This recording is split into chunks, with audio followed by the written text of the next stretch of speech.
أعوذ بالله من الشيطان الرجيم.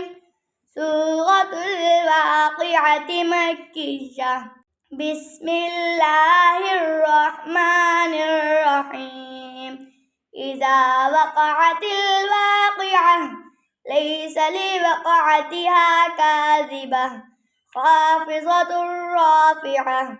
إذا رجت الأرض رجا وبست الجبال بسا فكانت هباء منبثا وكنتم أزواجا ثلاثة فأصحاب الميمنة ما أصحاب الميمنة وأصحاب المشأمة ما أصحاب المشأمة والسابقون السابقون أولئك المقربون في جنات النعيم. ثلة من الأولين وقليل من الآخرين على سرر موضونة متكئين عليها متقابلين.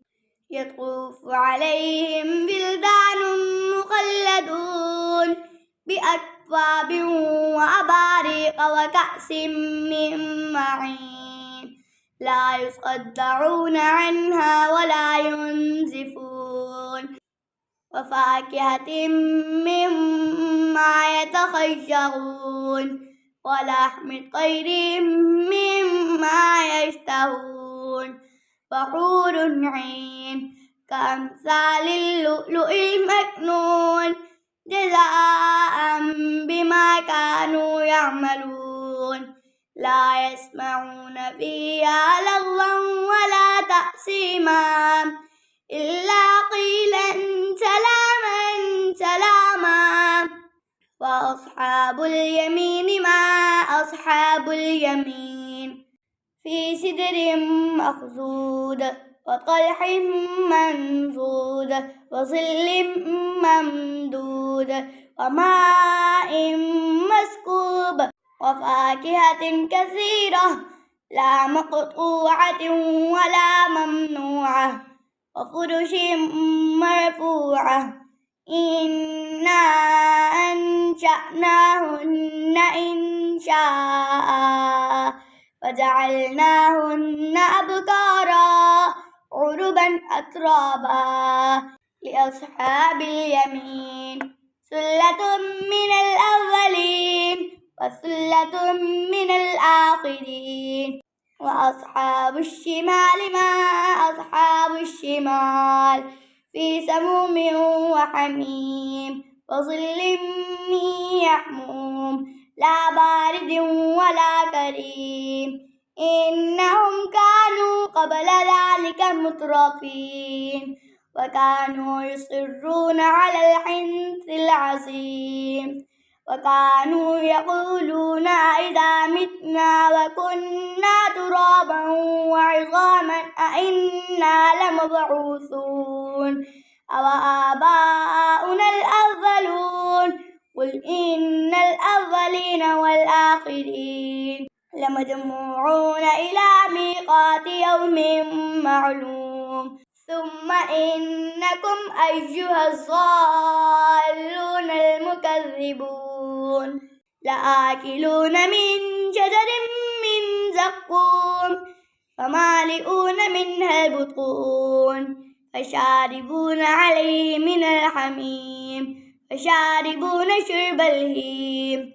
هذا نزلهم يوم الدين. نحن خلقناكم فلولا تصدقون. أفرأيتم ما تمنون أأنتم تخلقونه أم نحن الخالقون. نحن قدرنا بينكم الموت وما نحن بمسبوقين على أن نبدل أمثالكم وننشئكم فيما لا تعلمون.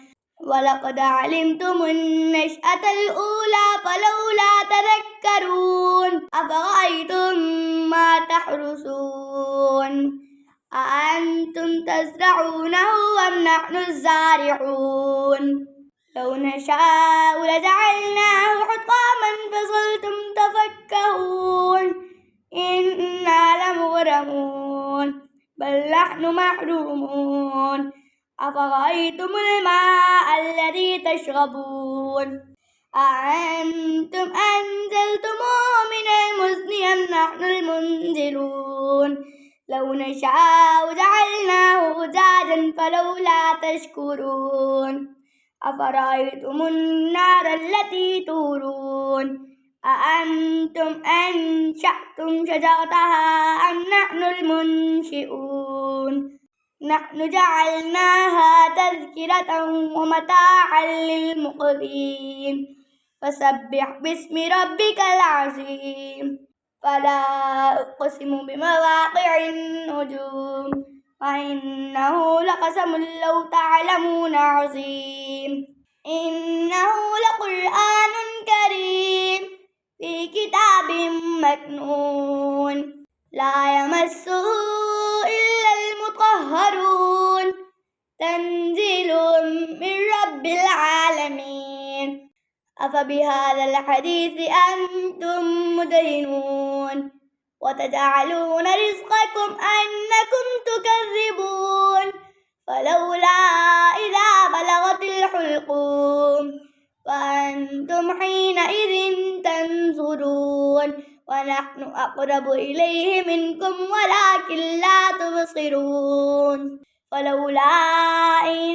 كنتم غير مدينين ترجعونها إن كنتم صادقين فأما إن كان من المقربين فروح وريحان وجنة نعيم وأما إن كان من أصحاب اليمين فسلام لك من أصحاب اليمين وأما إن كان من المكذبين الضالين فنزل من حميم وتصلية جحيم إن هذا لهو حق اليقين فسبح باسم ربك العظيم صدق الله العظيम अगर वीडियो अच्छी लगे तो इस वीडियो को लाइक करिए शेयर करिए कमेंट करिए और हाँ इस चैनल को सब्सक्राइब करना ना भूलिए अल्लाह हाफिज़।